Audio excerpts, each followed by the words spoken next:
Shalom Bapak Ibu Saudara yang terkasih dalam nama Tuhan. Kita berjumpa lagi di hari Minggu. Sekalipun situasi atau caranya cukup berbeda, tapi semoga kita semua tetap berlimpah sukacita di dalam Tuhan.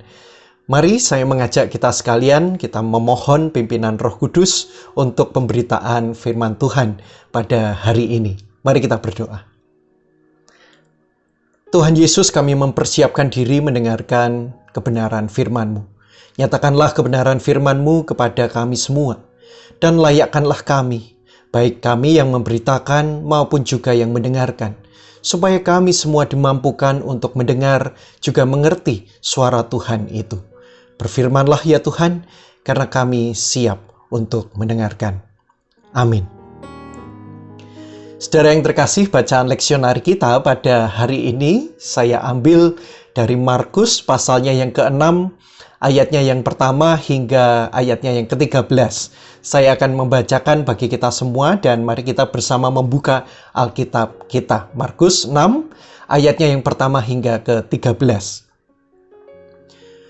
Kemudian Yesus berangkat dari situ dan tiba di tempat asalnya, sedang murid-muridnya mengikuti dia. Pada hari Sabat ia mulai mengajar di rumah ibadat dan jemaat yang besar takjub ketika mendengar dia dan mereka berkata, "Dari mana diperolehnya semuanya itu? Hikmat apa pulakah yang diberikan kepadanya?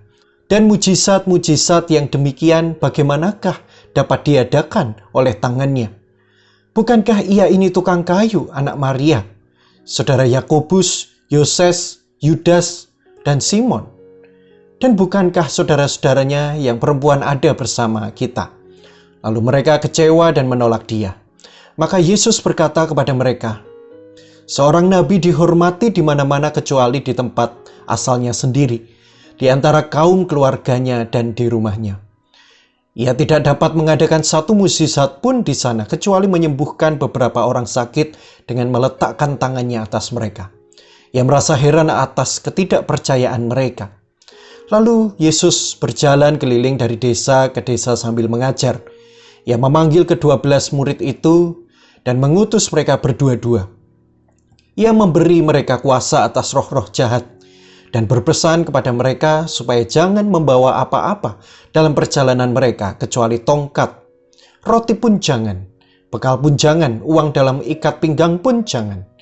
Boleh memakai alas kaki, tetapi jangan memakai dua baju.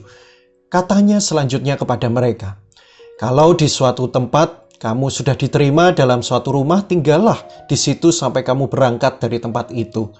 Dan kalau ada suatu tempat yang tidak mau menerima kamu dan kalau mereka tidak mau mendengarkan kamu, keluarlah dari situ dan kebaskanlah debu yang di kakimu sebagai peringatan bagi mereka."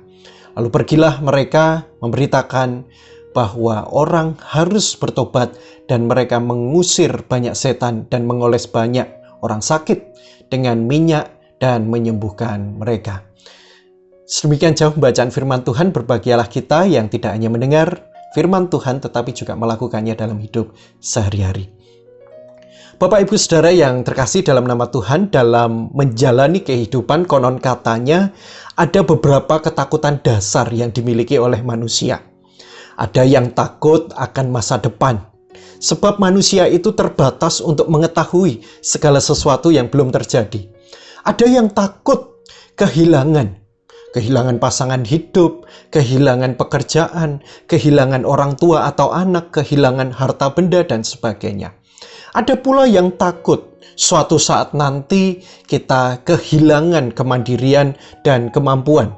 Biasanya hal ini terjadi ketika kita sudah menginjak masa lansia. Ada juga yang takut akan kesakitan dan bahkan takut menghadapi kematian dan lain sebagainya. Ketakutan-ketakutan ini, saudaraku, dapat muncul karena berbagai alasan dan faktor. Dan barangkali bila saya meminta Bapak Ibu Saudara untuk menyebutkan 10 jenis ketakutan manusia, saya cukup yakin saudara bahwa Bapak Ibu Saudara akan menyebutkan salah satu ketakutan ini. Bahwa setiap manusia itu takut menghadapi penolakan. Ada perasaan takut tidak diterima. takut disisihkan, takut ditolak, menjadi sebuah kekhawatiran tersendiri bagi kita. Kalaupun saat ini saudara-saudara kita tidak merasa takut, mungkin tetap saja di dalam diri kita, di dalam lubuk hati kita, ada satu perasaan khawatir dan kecemasan. Akankah kehadiranku ini diterima dan disambut baik oleh orang lain?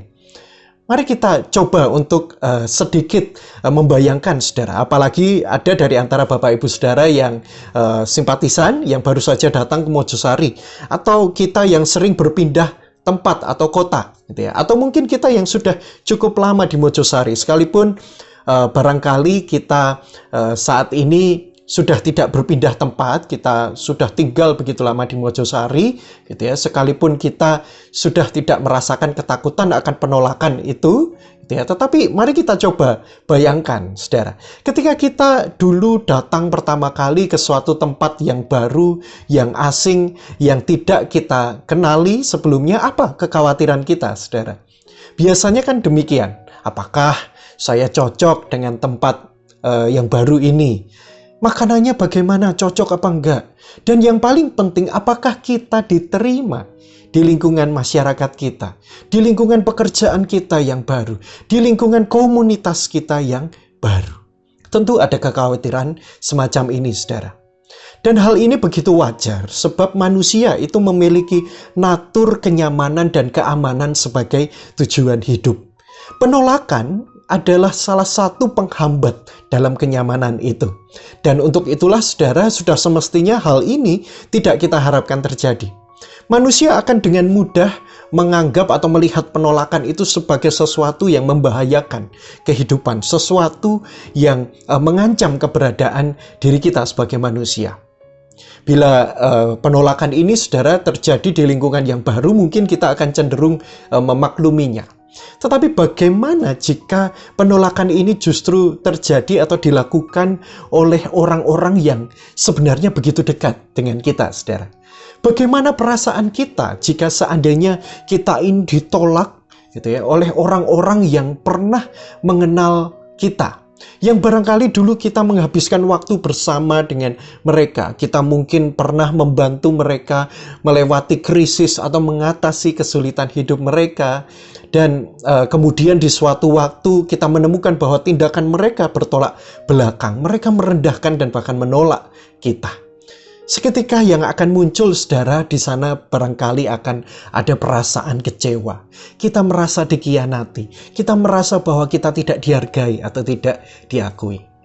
Saudara kasih Tuhan, kesaksian Injil Markus pasal 6 ini menunjukkan satu peristiwa penolakan yang dialami oleh Yesus sendiri. Situasi yang sebenarnya tidak diduga oleh Yesus, bahkan Yesus sendiri heran akan ketidakpercayaan mereka. Bila di luar orang banyak bisa berbondong-bondong mengikuti Yesus, di luar banyak orang bisa merasakan kuasa penyembuhan dan keselamatan dari Allah, tetapi tidak dengan kampung halamannya sendiri, yaitu Nazaret. Ada satu lompatan yang cukup ekstrim, saudara, dalam peristiwa perjalanan Yesus kali ini.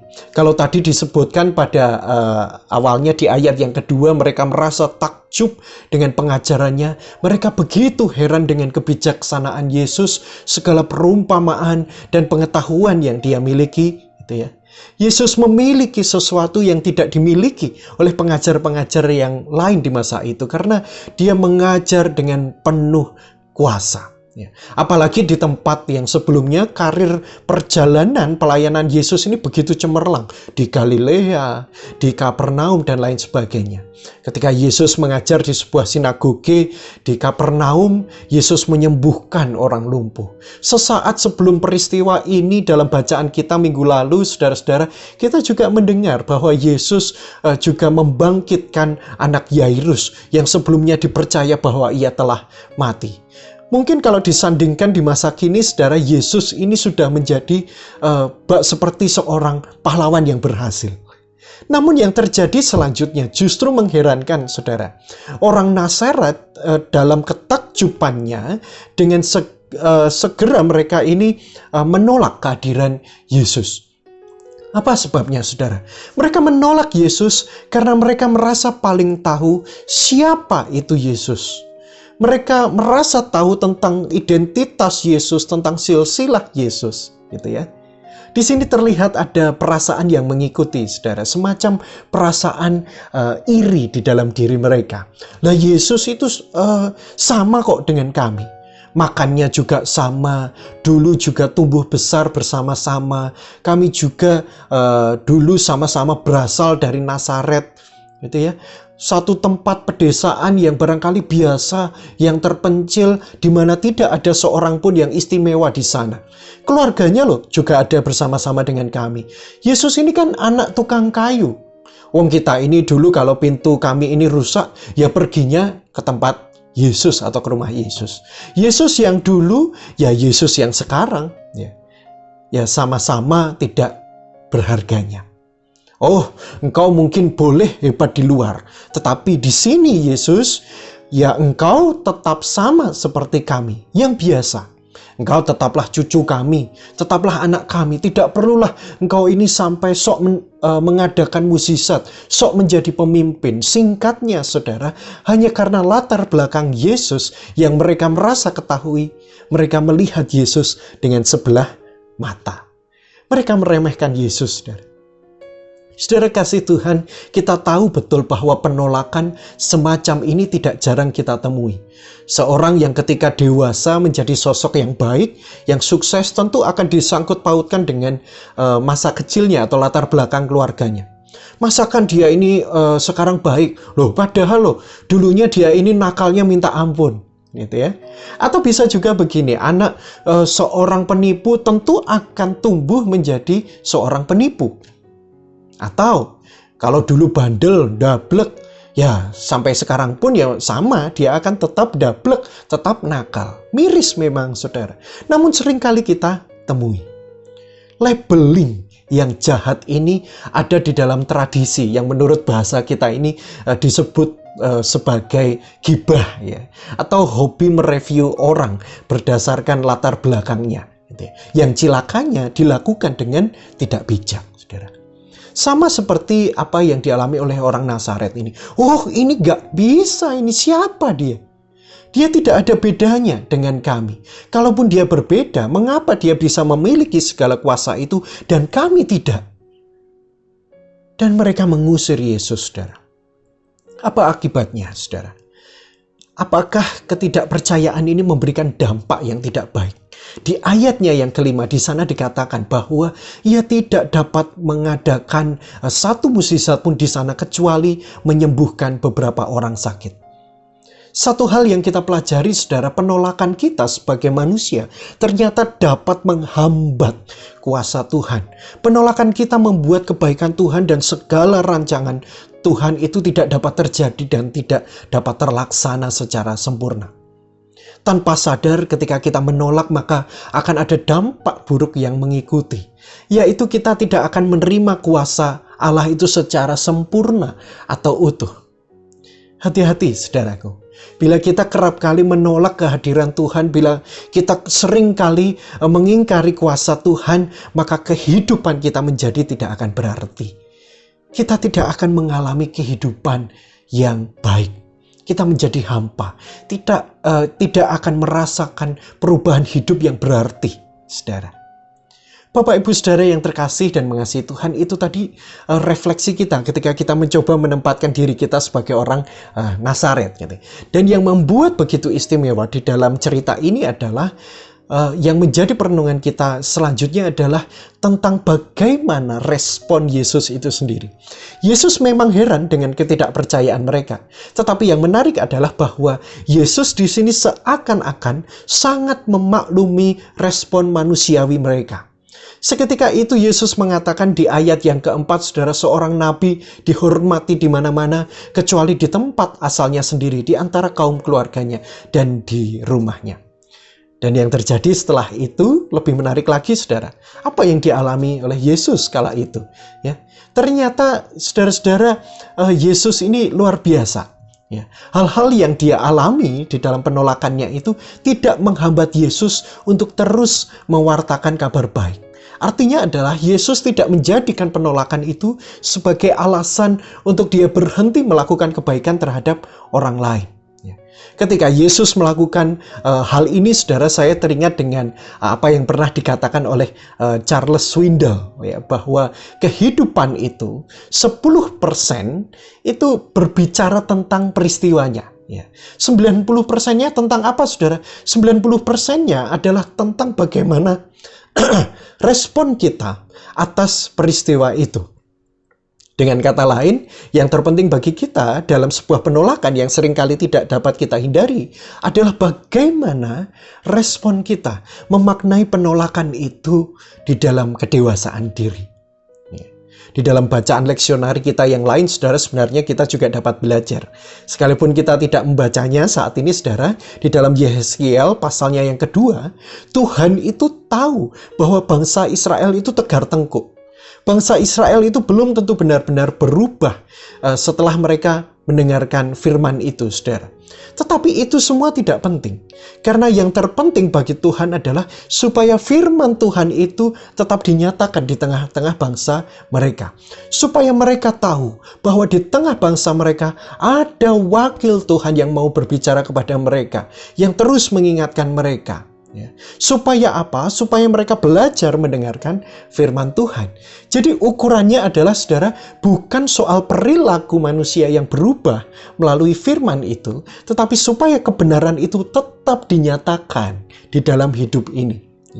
Yesus sendiri, saudara, juga tidak mempermasalahkan hal ini secara berlebihan. Seringkali kita bertanya kan dalam diri kita, Pak, bagaimana kalau apa yang saya katakan dan yang saya lakukan ini tidak mendapatkan respon yang baik? Pak, bagaimana seandainya jika mereka menolak kehadiran saya dan kebaikan saya, kesaksian saya, gitu ya. Saudara, kita belajar bukan tentang apa balasannya, tetapi apa yang telah kita lakukan. Apa yang menjadi peran kita selama ini? Saya berpesan, saudaraku, penolakan itu tidak selalu berarti bahwa kita tidak cukup baik bagi orang lain. Karena yang terjadi bisa sebaliknya. Penolakan itu dapat terjadi karena orang lain itu tidak dapat atau gagal melihat kebaikan yang ada di dalam diri kita. Jadi tidak masalah, saudara. Jangan biarkan penolakan itu seakan-akan merampas kebahagiaan dan sukacita kita, gitu ya, di dalam panggilan kita masing-masing. Layaknya Yesus, saudara, yang kemudian mengabarkan Injil ke desa-desa, bahkan ia mengutus para muridnya untuk pergi ke tempat-tempat yang lain. Ada sebuah pesan yang menarik yang kita dengarkan dari Yesus. Kalau di suatu tempat kamu sudah diterima dalam satu rumah, tinggallah di situ sampai kamu berangkat dari tempat itu. Dan kalau ada di suatu tempat yang tidak mau menerima kamu, dan kalau mereka tidak mau mendengarkan kamu, keluarlah dari situ dan kebaskanlah debu yang ada di kakimu sebagai peringatan bagi mereka. Melalui pesan ini, saudara, saya mengusulkan ada dua hal yang menjadi modal kita untuk menghadapi berbagai penolakan, gitu ya, ketika kita menyampaikan suatu kebenaran. Pertama, saudara, jangan pernah memaksakan sesuatu. Apalagi kita memaksakan sesuatu dengan cara yang tidak bijak, tidak baik. Ya. Yesus katakan, jika kita ditolak, pergilah dari tempat itu. Kita tidak diajak untuk terus memaksakan kebenaran yang kita usung. Kita diajak untuk pergi, saudara. Pergi di sini ini bukan berarti kita menghindari atau melarikan diri, saudara, namun lebih kepada menarik diri. Ya, kita biasanya mengenal satu kegiatan gereja, salah satunya retreat. Dalam Kamus Besar Bahasa Indonesia, retreat itu berarti khalwat, ya, dengan memisahkan diri dari dunia yang ramai untuk mencari ketenangan batin. Tujuan pergi dari tempat, atau bisa kita katakan sebagai pergi dari orang lain, pergi dari situasi atau organisasi, adalah untuk melihat, saudara, ke dalam batin kita. Tepatnya kita melakukan introspeksi diri. Kita diajak untuk melihat cara kita, sikap kita, dan hal-hal yang lain ketika kita menyampaikan nasihat atau sebuah kebenaran. Apakah baik atau tidak? Apakah benar-benar baik atau tidak? Sesuatu yang baik disampaikan dengan cara yang tidak baik tentu tidak akan diterima dengan baik. Misalkan menyampaikan dengan aroma kebencian, dengan amarah, dengan keegoisan, nada tinggi, dengan gestur yang meremehkan. Yesus pernah mengatakan dalam Matius 18 ayat yang ke-15, apabila saudaramu berbuat dosa, maka tegurlah dia di bawah 4 mata. Ya. Menegur 4 mata itu mesti dengan kasih dan kelembutan. Sebaliknya sesuatu yang baik disampaikan dengan baik belum tentu juga diterima dengan baik. Ini yang harus kita sadari bersama.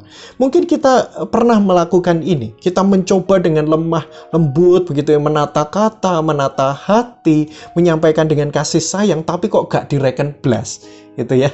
Ya sudah, tidak apa-apa, jangan memaksakan diri ya. Kita tahu segala sesuatu yang dipaksakan itu hasilnya kerap kali nihil, Saudara.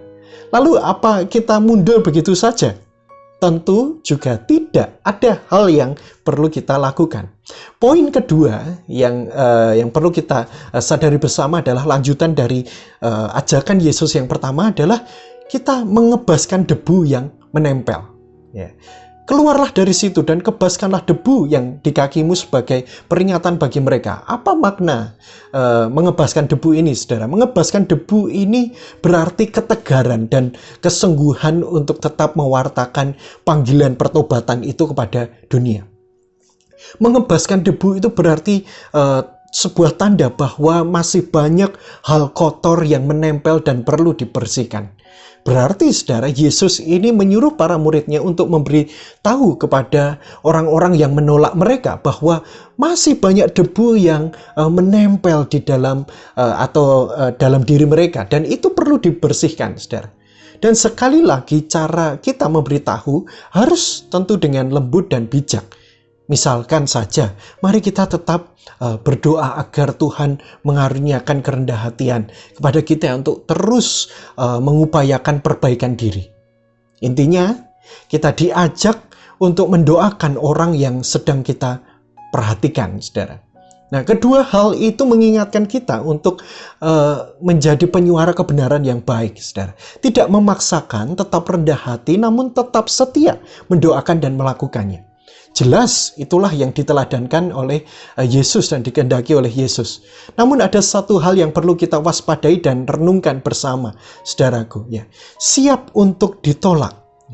Setiap kita tentu tidak mau ditolak, meski mungkin sesekali kita pernah mengalaminya. Kita harus bisa membedakan mana penolakan yang memang terjadi sebagai jalan kita menyuarakan kebenaran, atau terjadi karena kesalahan-kesalahan kita sendiri.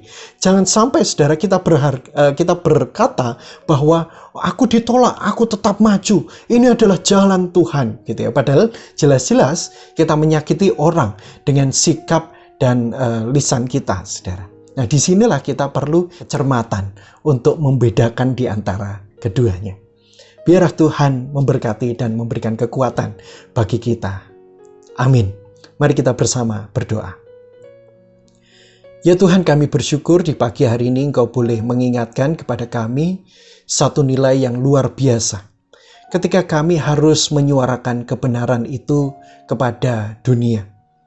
Yang barangkali ketika kami menyampaikan sesuatu, kami kerap kali mengalami penolakan.